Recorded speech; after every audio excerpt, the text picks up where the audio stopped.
Welcome to the Deep Dive, where we get to the bottom of things and give you all those juicy insights you need to figure out what really matters. No more endless scrolling through article after article because, hey, we've already done all that hard work for you. And today we're diving deep into a question that I bet a lot of you out there have thought about, and that is, why is it that some small businesses, they just seem to take off and soar, while others just kind of struggle to get going? Right. Our trusty guide today is the book The E-Myth Revisited, a total classic in the business world. And with us, we have a true expert on this stuff. Thanks for having me. Oh, it's our pleasure. So our mission, as always, is to really pull out those golden nuggets of wisdom from the book, the stuff that can totally change the way you think about building a successful business right from the ground up. Absolutely. Yeah. And right at the heart of it all, of Gerber's work, is this super powerful idea that often gets overlooked. It's the E-myth, and it's the idea, it's popular, but it's actually not totally accurate that most small businesses are started by these, like these born entrepreneurs. Right. And that's what we're going to break down today. Mm-hmm. We're going to dissect this myth and see what Gerber really learned from working with thousands of small business owners, just a massive amount of experience there. So get ready for a fresh take on things. It might completely shift how you see building a business, because the big takeaway here is that success in a small business, it's not just automatic. Right. It really comes down to the owner, their mindset, and how they approach it all. It's not a given. You have to work at it. Yeah, and this isn't just some theory, right? I mean, this is backed up by real-world experience. Michael E. Gerber and E-Myth Worldwide, they've been in the game for decades, since 1977. Wow. They've worked with a huge number of small business owners, so it's like a vast pool of data, right? Yeah. And it all points to this core idea that the success of a small business, it hinges on the owner, how they approach things, and, really understanding what it truly takes to make it work. Totally. So let's dive into this E-myth, this misconception. What exactly is it that people are getting wrong? Okay, so the E-myth, it's like this idealized vision, right? The heroic entrepreneur battling against all odds to make their dream a reality. It's a very compelling picture, but Gerber's work, after all this time, it shows us that there's actually a different, much more common driving force behind starting a small business. And most of the time, they're not started by these like super visionary entrepreneurs, but by people he calls technicians. And what he means is, just because you're really good at a particular job, at doing something, that doesn't automatically mean you'll be good at running a business that's all about that job. I see. So like that talented baker, the incredible mechanic, the amazing hairdresser, they're technicians. Exactly. And the E-myth trap springs up when they think that, hey, I'm fantastic at doing this, so obviously I'll be fantastic at owning a business doing this. Right. But that's not always true. Not always true, no. It's a really, really important difference to grasp from the very beginning. Huge difference. Yeah, and often this transition from technician to business owner, it happens in this sort of like a sudden burst of inspiration. Gerber calls it the entrepreneurial seizure. Yeah. What's that all about? It's that moment when you suddenly decide, that's it, I'm going to start my own business. And a lot of times, it's because you're fed up with your current job. Like, I'm tired of working for someone else, I'm going to be my own boss. Right. But usually what's really driving them isn't some grand strategy to build a big, successful company that can grow and grow. It's this deep desire to do the work that they love, but to do it on their own terms, without having a boss telling them what to do. I see. So it's more about passion for the craft, not necessarily for building a whole business empire. Right. And that must lead to some inner conflict, Right. Like a tug of war inside. Totally. And Gerber uses this really memorable analogy to explain it. The fat guy and the skinny guy. Okay, I'm intrigued. Tell me more about this fat guy and skinny guy. Okay, so imagine you're trying to get healthier, right? One part of you, the skinny guy, is all motivated and planning for a fitter you. But then the fat guy chimes in. He's all about that instant gratification, comfort, and, those old habits are hard to break. We all know that fat guy. Exactly. It's tough, right? And so these voices inside us make it really, really hard to stick to those long-term goals. Absolutely. I think anyone listening can totally relate to that. So how does this fat guy and skinny guy battle play out in the world of small business ownership? So the business owner is often juggling three distinct roles at the same time: the entrepreneur, the manager, and of course the technician. And each of these, like interpersonalities, have their own needs and priorities, a lot like the fat guy and skinny guy. Right. So the entrepreneur, they're the visionary. The one with all those big ideas and the drive to explore new horizons. The manager, they're all about order, systems, making sure everything runs smoothly. And then the technician, as we've said, their main focus is on getting the actual work done. The real challenge lies in trying to balance these very different internal forces. So like a little committee inside your head, all vying for control. Pretty much. And Gerber noticed a pattern. In new business owners, there's often a big imbalance. Really? Yeah, they're usually heavily dominated by the technician, sometimes like 70% technician, and then much less, like maybe 10% of the entrepreneur, and only around 20% manager. So it's this need to do the work they're really good at, that takes over. And that's what keeps the owner from taking a step back and really working on the business as a whole. So it's like that baker who just loves being in the kitchen, baking. They end up spending all their time there instead of thinking about the business side of things. Exactly. And then there's this clash, right? The entrepreneur, they're dreaming big, thinking about expansion, innovation, all that. And the manager is worried about cash flow, processes, making sure the business structure is sound. But then there's the technician who might see all that strategic thinking as just a waste of time. Really? Yeah, they just want to get things done, produce the product, serve the customer right there in front of them. They're less interested in the big why and more focused on the nitty-gritty how. So it's kind of ironic. The person who started a business to escape being managed is now stuck having to manage, strategize, and do most of the work. It's got to be exhausting. Oh, absolutely. So this must lead us to how small businesses typically grow, right? Those predictable stages you mentioned earlier? You got it. Gerber lays out 3 distinct phases that almost every business goes through: infancy, adolescence, and maturity. And understanding these phases is like having a roadmap to navigate the challenges and build a business that can thrive, even without the owner constantly being hands-on. So infancy, that's the starting point. What's that phase all about? In the infancy phase, the owner is the business. Think back to our technician. Finally their own boss. They're full of optimism, and they really believe in their product. They're working long, long hours, doing everything themselves. Right. Production, sales, marketing, customer service, accounting, literally everything. And if they were to suddenly disappear, the business would probably just vanish too. Yeah. And you often see these businesses named after the owner, like Sarah's Bakery or Tom's Auto Repair. Right. It emphasizes that direct personal connection. Very personal, very hands-on. Exactly. Yeah. The business totally depends on the owner. So the owner is like the heart and soul, but also the bottleneck in a way, right? Right. And, if they're good at what they do, if they're dedicated, the business might start to get some momentum, repeat customers, word of mouth, all that. Right. But that early success can sometimes push the business into the next phase, and that's adolescence. And that can be a bit messy. Okay, so what happens in adolescence? Is it like the teenage years of a business? Kinda, yeah. It's usually when the owner realizes, I can't do all of this myself anymore. I mean, they're probably exhausted. Right. Their natural instinct is to start hiring, thinking they can just delegate all the stuff they don't enjoy or don't have time for. The dream of delegation. Right. But here's the thing. If you hire without having clear systems in place, you often end up with more problems than you started with. So it's not as simple as just bringing people on board. It's about having a structure, a framework for them to work within. And Gerber talks about this hypothetical employee named Harry. Can you tell us about Harry? Oh, yeah, the Harry scenario. It's classic. It perfectly illustrates the struggles of this adolescence phase. So the owner, they're overwhelmed. They decide to hire someone, let's call him Harry. Finally, some help. Right. They might even be excited. They set up a nice workspace, maybe even get him a welcome mug. A little welcome package. But that excitement, it doesn't last long because Harry doesn't do things exactly the way the owner would do them. And remember, the owner's still basically a technician at heart. Right. So they start to micromanage. They intervene all the time because they think, only I know the right way to do this. They can't let go. It's ironic, right? Yeah. Because they started the business to get away from a boss. And now they're basically the boss they were trying to escape. That's so true. They've become the very thing they were running from. Exactly. The owner hasn't made that switch from doing the work to managing the work. So now they're stuck, but also frustrated by their employees who aren't doing things their way. Sounds like a recipe for stress for everyone. Oh, yeah. Big time. Yeah. And as the business grows beyond the owner's comfort zone, that lack of systems, that inability to delegate, it creates chaos. Gerber calls it a tailspin. A tailspin. That sounds intense. It can be. And usually the owner reacts in one of 3 ways.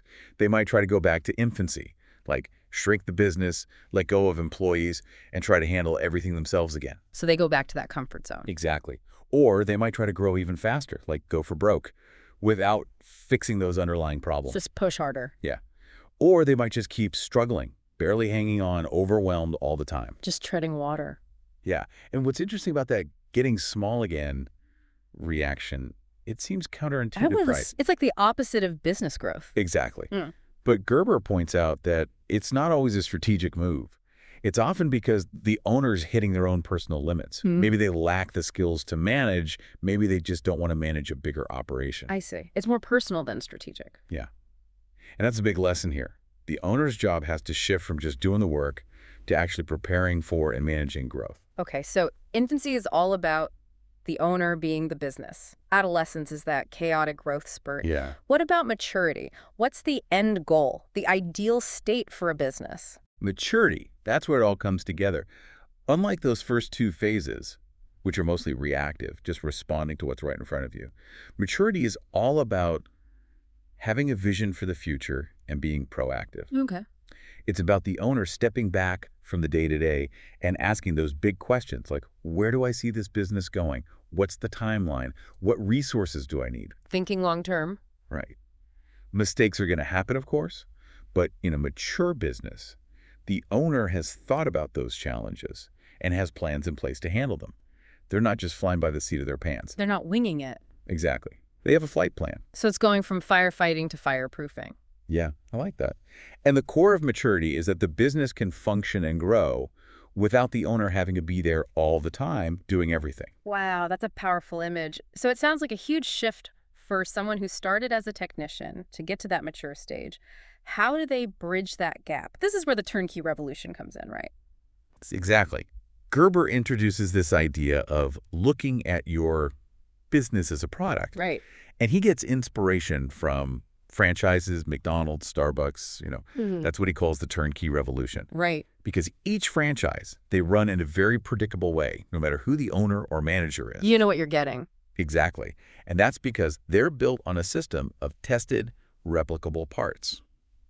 He calls this the franchise prototype. And the big idea is that any small business can apply these same principles. So the franchise prototype, can you break that down a bit more? Oh, sure. Think of it as a detailed blueprint for your business. But you create this blueprint before you even open the doors. Interesting. It's where you figure out and test all your assumptions about how the business will operate. And the key question to ask yourself is, does this model work? Does it give me consistent results no matter who's running it? So in a business built on a strong franchise prototype, the system is in control. The employees are just working within that system. And that leads to a level of consistency that you can't get if you're relying solely on individuals. So it's like creating a machine that works smoothly no matter who's pulling the levers. Yeah, and Gerber gives you 7 key rules to build an effective franchise prototype. So rule number 1 is that the model shouldn't rely on any specific person. The system has to be so well defined that anyone with the right training can step in and run things. It's about the system, not the individual. Exactly. And rule number 2. Yeah. The model has to deliver what your customers expect consistently. Makes sense. Because predictable quality, that's what builds trust, and that's what keeps customers coming back. So consistency is key for building a strong brand. What about the other rules? Okay, so rule number 3 is that your business should be a place of order. A clean, organized environment makes everyone feel more confident, customers and employees. It creates a good impression. Absolutely. Rule number 4. Every process, every procedure has to be written down in detail in operations manuals. So no room for guesswork. Right. Everything's standardized. And that means less room for error, less stress for everyone. Operations manuals, that sounds like a lot of work up front. It is. But in the long run, it's so valuable. Especially as your business grows, you want to maintain that consistency. Right. That makes sense. Okay. Rule number 5. You got to actually follow the system you created. No cutting corners, no doing things your way just because you feel like it. Stick to the plan. Exactly. Rule number 6. The work environment needs to be predictable for your employees. This helps them feel secure, knowing what to expect. Predictability equals stability. Right. And finally, rule number 7. The person in charge of managing has to understand this system inside and out. Right. Their job is to make sure everyone's following the plan and that the system is always improving. So it's like having a conductor leading the orchestra, making sure everyone's playing in sync. Yeah, great analogy. So instead of relying on individual talent and hoping for the best, you're building a well-oiled machine that can run smoothly. And Gerber argues that every successful business, even if they're not a franchise, they've basically created their own unique franchise prototype. I see. They've figured out their own formula for success. Right. And he challenges you, the listener, to think about how you can build your own franchise prototype. How can you document and refine your processes to create a business that can scale? Create a business that can grow without you having to be involved in every single detail. Exactly. Ask yourself, if I weren't here, could my business still function? If the answer is no, then it might be time to think about building a stronger system. Okay, so we've got this awesome system in place, but businesses can't just stand still, right? They need to grow and evolve. How does that happen within this model? That's where Gerber talks about business development. He says there are 3 core activities that keep a business moving forward: innovation, quantification, and orchestration. Interesting. So when people think innovation, they usually think of new products. Right, but Gerber has a slightly different take on it. He quotes a Harvard professor, Theodore Levitt, who said, "Creativity thinks up new things. Innovation does new things." And Gerber's point is that a lot of businesses miss out on a huge area for innovation: their own systems. So it's not just about the product, it's about the way you do business. Exactly. And he gives this simple example. Imagine a clothing store. They try displaying blue suits for a while, then they switch to brown suits and see what happens. Okay, what happens? Well, what Gerber found with his clients is that the blue suits almost always outsell the brown suits, no matter who's selling them. Really? It's just a little tweak to the system, but it makes a big difference. And what's important is that this kind of innovation should benefit everyone, not just a business owner. So it's not just about the bottom line, it's about creating a positive ripple effect. Exactly. So innovation isn't just about having a brilliant idea, it's about implementing and testing those ideas within your system. Okay, that makes sense. So what about quantification? How does measuring things fit into this whole continuous improvement thing? Quantification is absolutely crucial. After you've made any changes or introduced something new, you have to measure the impact. Gerber compares it to a doctor knowing their patient's vital signs. You need to know your numbers inside and out. Otherwise, you're just guessing. Exactly. Without data, you're just operating on gut feeling. And that's not a reliable way to grow a business. You need to see the hard numbers. You got it. Tracking and analyzing those numbers, that's what gives you insights and reveals new possibilities. Okay, so we've got innovation, we've got quantification. What's orchestration? What does that mean? Orchestration is all about consistency. You've figured out what works, now you need to keep doing it. You do it, you talk about it, you present it, you make sure it stays consistent. Keep the momentum going. Right. But here's the key.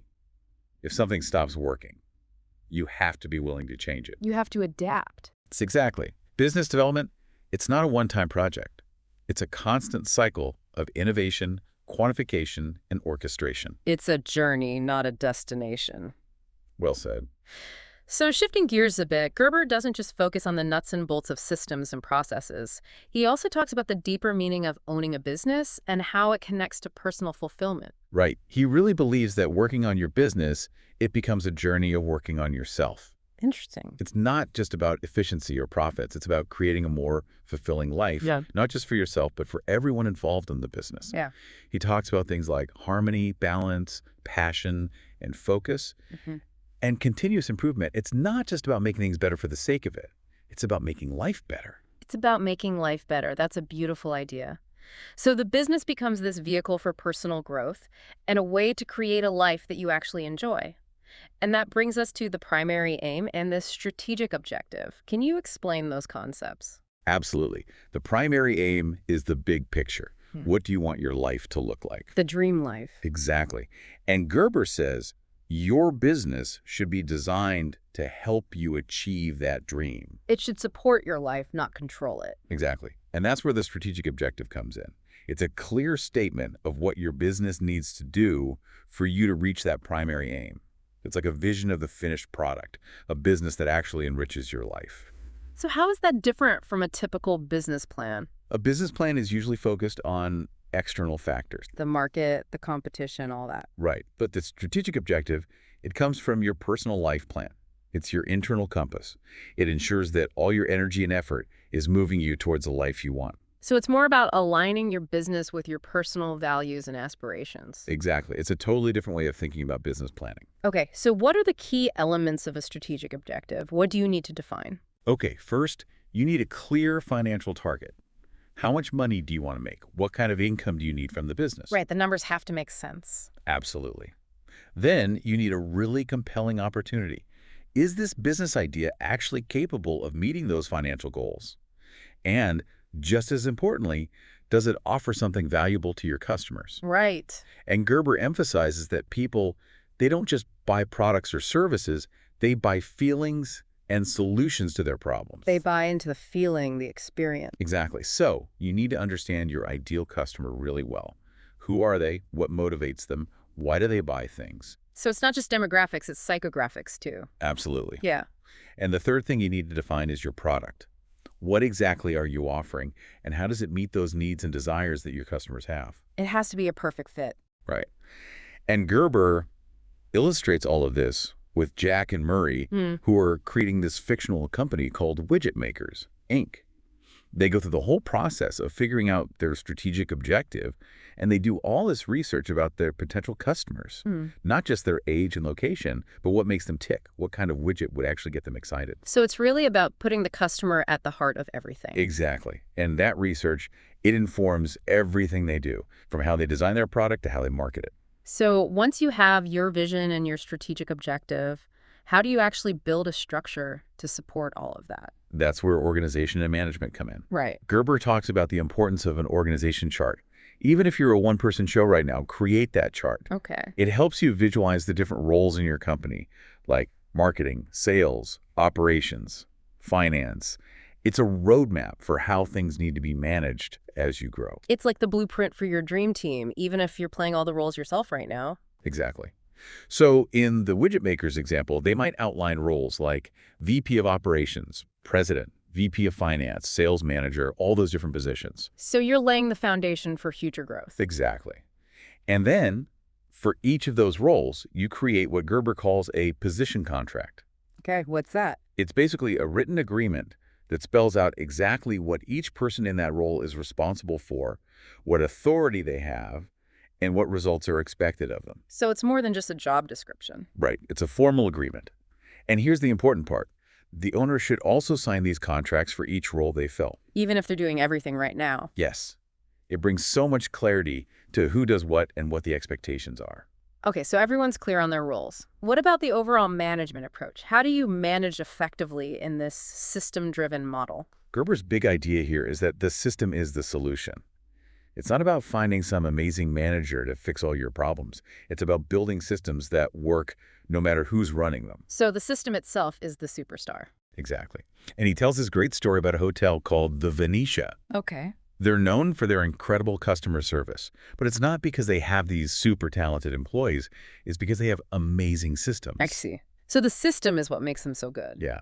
They anticipate guest needs based on little clues, and they use checklists to make sure everything's done perfectly every time. It's like they've got a sixth sense for what guests want. Exactly.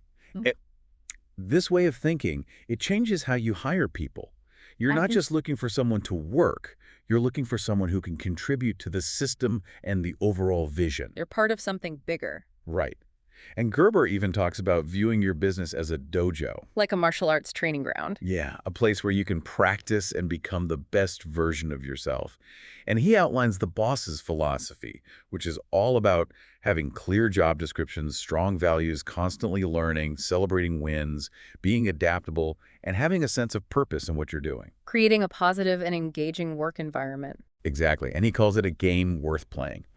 And people are drawn to that. We all want to feel like we're part of something meaningful. It's about finding purpose and meaning in your work. And speaking of purpose, no business can survive without attracting and keeping customers. Right. What are Gerber's thoughts on marketing and sales in all of this? He believes that your entire business is a marketing process. From the first time someone hears about you to years down the line, it's all connected. Well, all part of the big picture. Exactly. And he introduces this system called the PowerPoint selling system. It has two parts.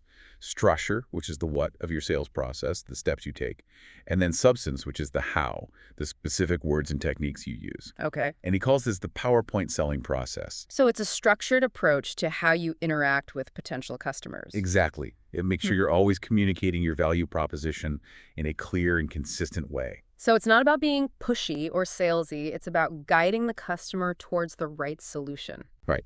And the PowerPoint selling process has 3 key benchmarks. First, the appointment presentation. The goal here isn't to immediately make a sale. It's about building rapport and understanding the customer's needs. And really listening to them. Exactly. Then there's the needs analysis presentation.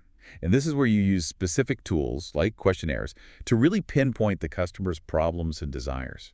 He gives the example of a company called the Walter Mitty Company that uses a money management questionnaire to really dig deep into their clients' financial needs. So it's a very in-depth assessment. Yeah, and based on that analysis, you move on to the solutions presentation.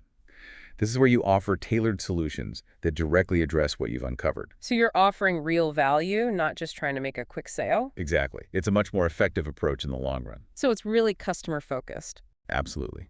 And Gerber says that for all of this to work seamlessly, you need to integrate what he calls hard systems, like your physical space, information systems, which is all your data tracking, and soft systems, which is all your communication, everything you say and write. It all has to work together harmoniously. It does. It's about creating a consistently positive experience for your customers at every touch point. So as we wrap up our deep dive into the E-Myth Revisited, what's the big takeaway? What's the ultimate message Gerber is trying to convey? Well, he ties this whole journey of building a business to a deeper journey of self-discovery. It's not just about the business, it's about you. Right. He talks about Rollo May's book, Man's Search for Himself, and this universal human need for meaning and purpose. And he believes that true meaning comes from caring about something bigger than yourself. Caring about something bigger than yourself, that's a powerful statement. It is.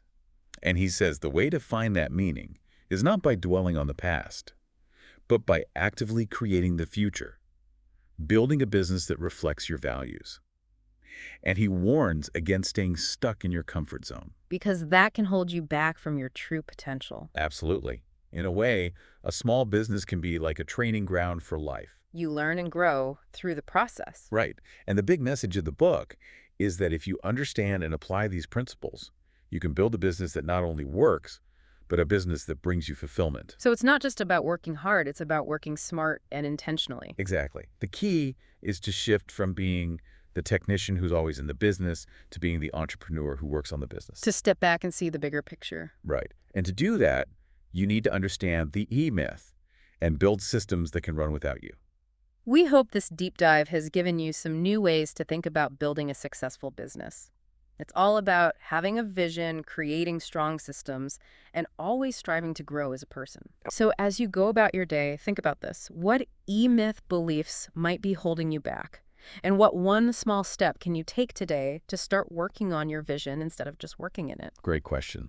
We encourage you to explore these ideas further and see how they can apply to your own life. Thanks for joining us for this deep dive.